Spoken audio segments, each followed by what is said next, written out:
Today's video, Germany's green city with more bikes than cars. We are Lisa and Greg, an American couple living abroad in Spain. If you're curious about the crazy, funny, and surprising differences between the US and Europe, you came to the right place. And we're on our way to 10,000 subscribers, so go ahead and hit the subscribe button. You got nothing to lose. Join everybody else. All right, so this is the Not Just Bikes channel. What? You didn't like that? I'm trying to say something creative, different every time, you know. So, because this could be somebody's first time watching our videos. So, I know. All right. Okay. So anyway, Not Just Bikes, and Lisa will include a link in the description so you can go and show them some love. We really like this channel. Yeah, we did one about the whoa. Oh, get out of here. We did one about the Netherlands. Yes. You know, everybody knows they have a great bike infrastructure. So, and we do know that Germany is all about recycling. I don't know to what extent. I just know that that's important to them. That's kind of all I know. I think it's pretty extensive. From what I remember, I know they pay a certain amount. It's called something. I forgot the name of what it's called. But they pay a fee. Mm-hmm. Help us out there. All right. Let's go ahead and see what we can see here. Okay. Fryberg im Breisgau, a city in the Black Forest. It's often referred to as Germany's green city. It's a city with more than twice as many bicycles as cars and over 400 kilometers of bicycle lane. Did you hear where it was? He said it. Fryberg, I think he said. Yeah, and he also said Glasgow. Where it was. Okay, Glasgow. I think something like that. Mm-hmm. It's a city with a lot of trams and amazing pedestrianized streets. Over the past few decades, Fryberg has become a leader in modern sustainable urban development, and they're building an absolutely amazing city in the process. Ooh, look at that train going through there, or tram going through there. Is that a tram? I think so. Germany is well known for its car industry and autobahns, but Fryberg is different. This is a city where cars do not rule. Fryberg is a university town, and around 10% of the population attends the university. So obviously you see a lot of students cycling to and from school. And a lot of bicycles parked outside the university. Oh my God. But you also see a lot of cargo bikes and families, a key indicator that Fryberg has a very advanced bicycle culture. The old town in the center of Fryberg is a wonderful place to be. There's old architecture alongside the new, and the streets are beautiful too. Isn't this amazing? I even managed to film 2 trams going through here at... That looks super cool. That does look cool. And I like how they go through, they didn't interrupt the building that was there. They just made it work. Right. And you see that water drainage canal they have there? Oh. Old architecture alongside the new, and the streets right there. Oh, yeah. What about it? I think it's cool. Oh, okay. Beautiful too. Isn't this amazing?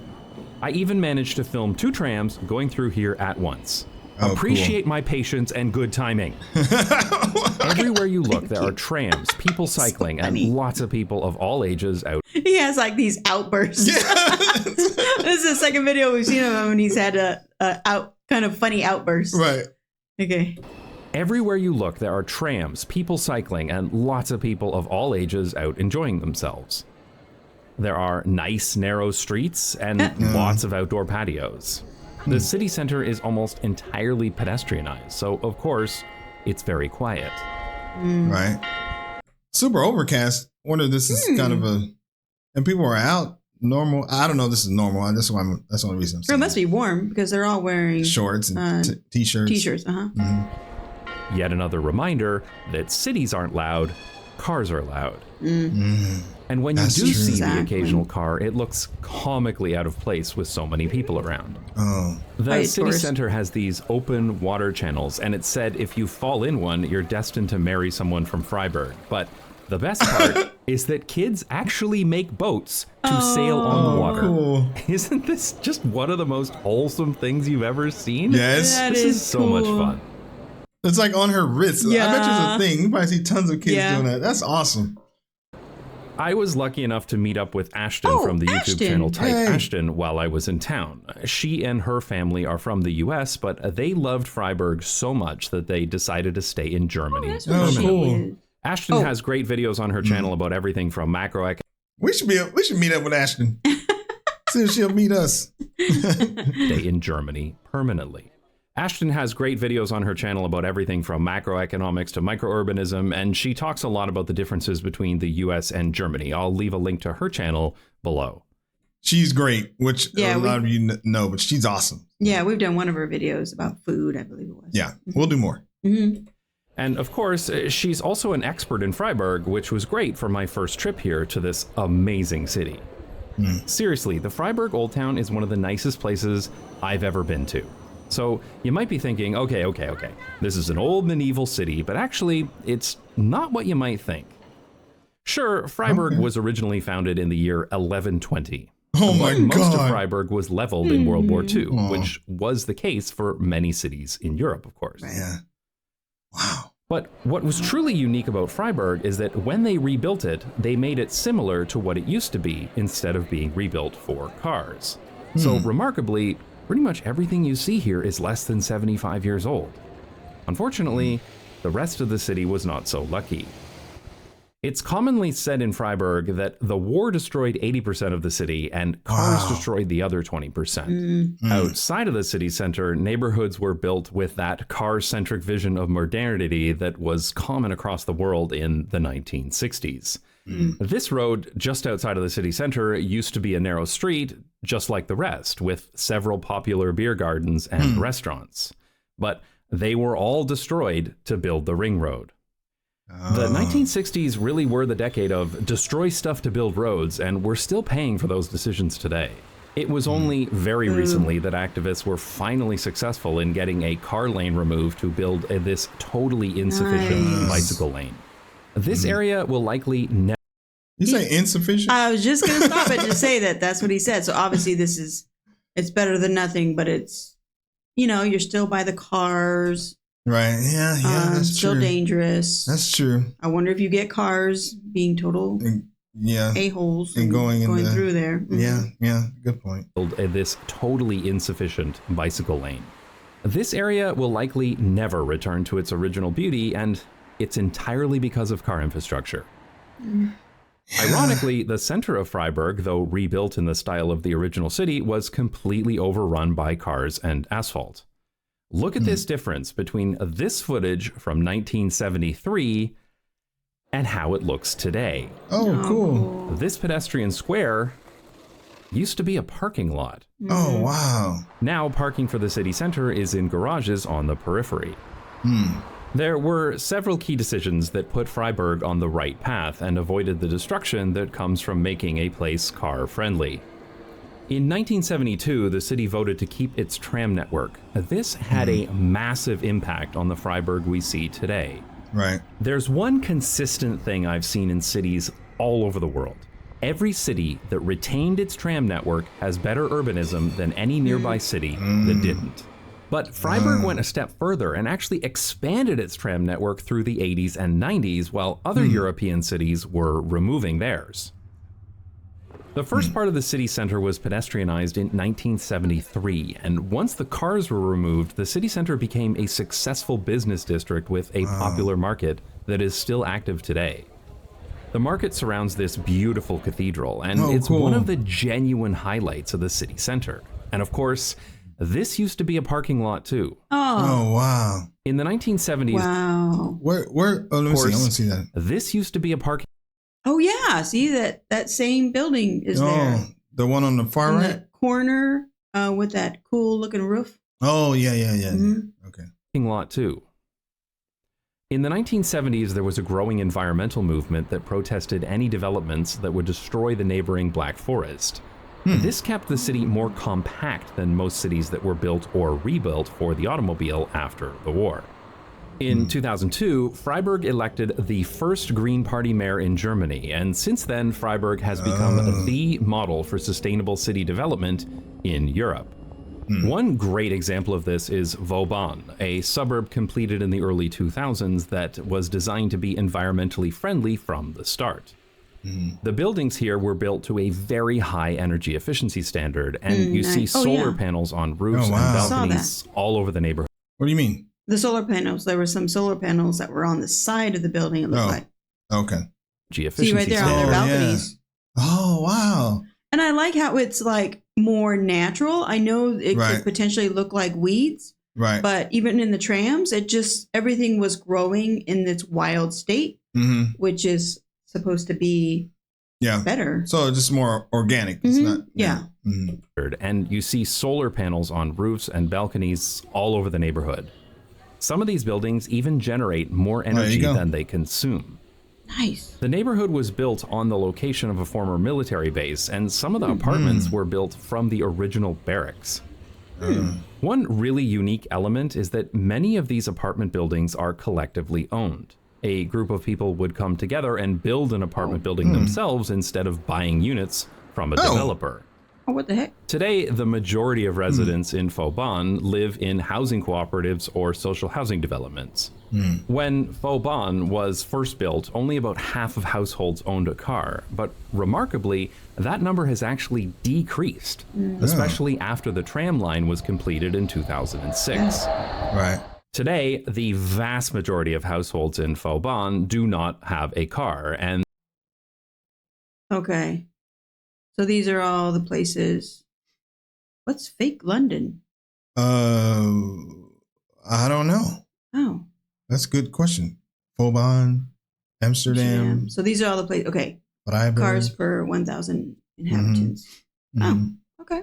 Today, the vast majority of households in Faubourg do not have a car, and there are only about 170 motor vehicles per 1,000 inhabitants. I wonder if these old clunkers count towards that number. You don't have to walk around very long to realize that a lot of people get around here by cycling, even though this is a suburb on the edge of the city. Yeah. The neighborhood makes extensive use of modal filters, allowing people walking or cycling to pass through while being off limits to cars. This is exactly the same method that the Netherlands uses to discourage car traffic, especially through traffic in residential. I just thought of something. I wonder if they have a lot of electric bikes. Like, I wonder if they, is it like faux pas to have an electric bike? So like the way I feel about electric bikes. I know. It's like, you're cheating. Yeah. I'm like, I'm struggling over here. You're over here cheating. This makes the streets of Faubourg very safe for children, and you see lots of kids out on their own. And some of the streets here are designated as play streets. This neighborhood has one of the highest percentage of children in all of Germany, which isn't that surprising because places without cars are better for kids. Yeah. Faubourg is also very well served by transit. On the west side is a transit station with tram and bus stops connecting residents to other parts of the city. But the tram line also runs along the whole side of the neighborhood, making it easily accessible to everyone who lives here.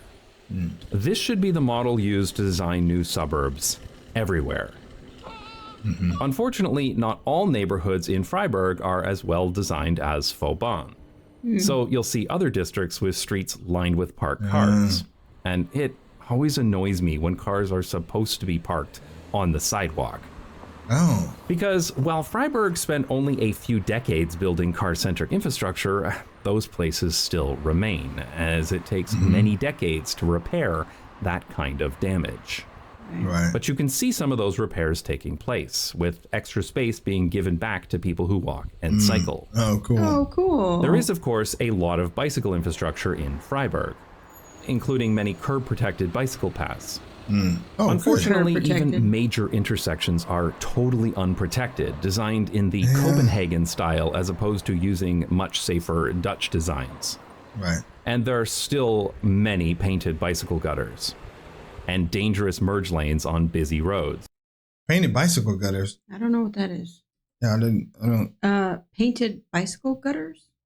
I don't know. Is that the white stripes? Is that considered a gutter? Maybe. Many painted bicycle gutters and dangerous merge lanes on busy roads. Yeah. So clearly there are still opportunities for improvement. But many of the streets in Fryberg have so little car traffic that dedicated bicycle infrastructure is not required.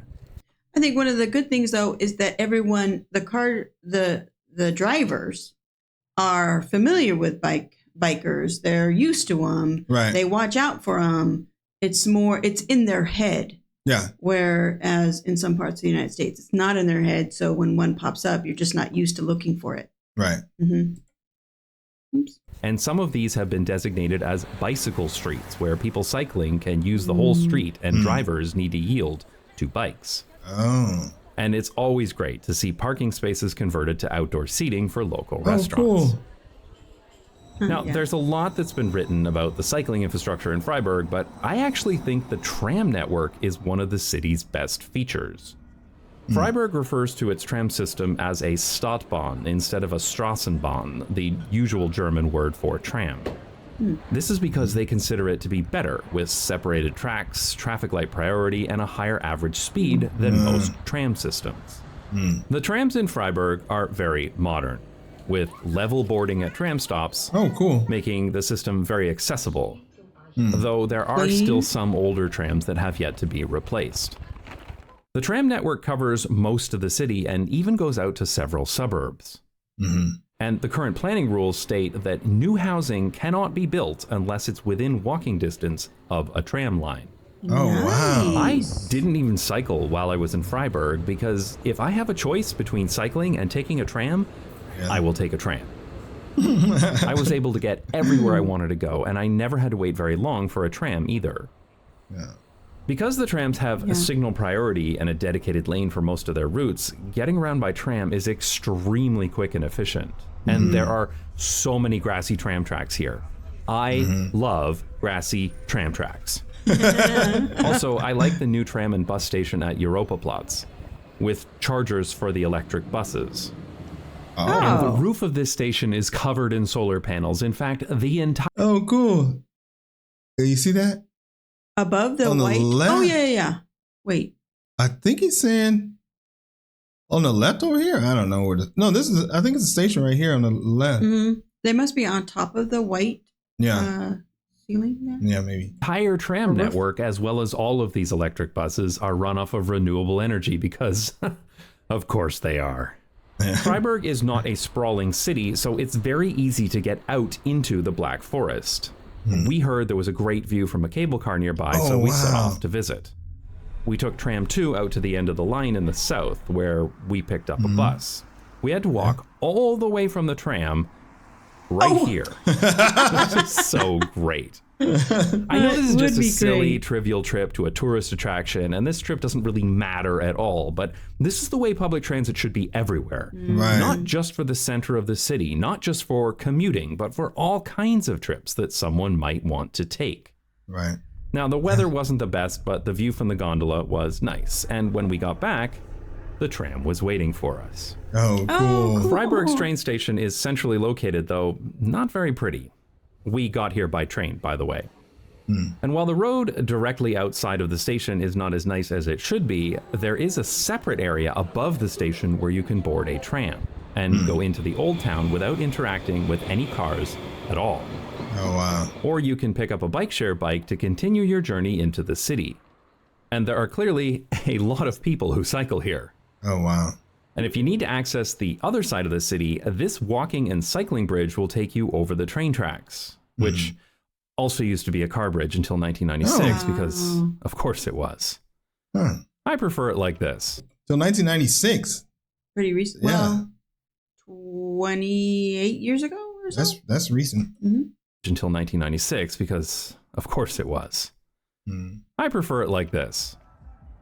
And now it leads directly to this bicycle parking garage for the train station. Cool. Oh, wow. Fryberg is a highly desirable city that is sustainable both environmentally and financially. And man, we've never seen a bicycle parking station. No. It's like a parking I wonder garage. what it looks like. I wonder if you put your bike in there. I don't know. And do people lock up your bikes? Probably lock them up. Probably, yeah. Fryberg is a highly desirable city that is sustainable both environmentally and financially and with great public transport. It's a beautiful place that's safe for children, accessible to all kinds of people, and enjoyable to be in. And yet, it's not... It's not safe if you're doing that. That's true. Are these trams quiet? Yeah, that's true. You gotta be careful. Yeah. Children accessible to all kinds... I'll say you picked an interesting time to say that. I know. To people and enjoyable to be in. And yet, it's not thousands of years old. Every one of us probably knows someone who is older than the Fryberg city center, which really does make you wonder, why can't we build more places like this? It's not like it's lost knowledge. We know how to build like this, and we know people like being in places like this. This is what the sustainable city of the future should look like. Not a place with wide roads and self-driving cars, but a human-sized city with clean and efficient public transportation and streets that are safe enough for everyone. Yeah, over the getting past few people years, out there. Fryberg has become very well known by urban planners in Europe, and many planners and politicians come here to learn about sustainable urban development, which is great because, as far as I'm concerned, the more cities that copy Fryberg, the better. Yeah, that's right. Ah, what a cool If you're a shot. fan of car-free places, you might enjoy my video about Zermatt, a car-free town in the Swiss Alps. I'll put a link to that video down below, which you can watch now, but only on Nebula. Nebula is the subscription streaming service that was built by creators. It's not an ad-driven platform that has to answer to advertisers. It's a platform that's funded by people like you and managed by the creators themselves. On Nebula, you can watch all of my videos completely ad-free and sponsor-free, and every video I make is released on Nebula first before it gets posted to YouTube. Nebula is the best way to support this channel, as well as over 150 other Nebula creators, including city and transit channels like City Beautiful, City Nerd, and RM Transit. City Beautiful has a whole series of videos about the world's greatest cities that are only available on Nebula. With a Nebula subscription, you'll also get access to Nebula classes, online classes from your favorite creators. Legal Eagle will even teach you how to sue like a lawyer. If that sounds interesting to you, then you can sign up for 40% off the annual price by going to the link go.nebula.tv/notjustbikes. That comes out to $30 a year, not per month, per year. It's a pretty great deal. Thanks to Nebula for sponsoring this video. All right. And Thanks, Nebula. thanks to all my supporters on Nebula and Patreon who pay me to ride trams in Germany. This channel would That's cool. That's cool. We always like to play those because, you know, they're doing us a favor by letting us make these videos. So we always like to play their advertisements in case you want to support them. And of course, as we mentioned in the beginning, this is going to include a description so you can go and support this amazing channel. All right. Well, let's take a look. That was a great video, I thought. Yeah. Yeah. I really like him. I like him too. Yeah, he's good. He's really good. All right, let's take a look and see what the people got to say. Okay, let's see here. All right. Okay, that's terrible. That terrible bicycle gutter is nicer than anything in my city. Wow. Older generations will complain that kids don't play outside anymore and people aren't even having kids anymore. Like they didn't design a world that is actively hostile to children. Hostile.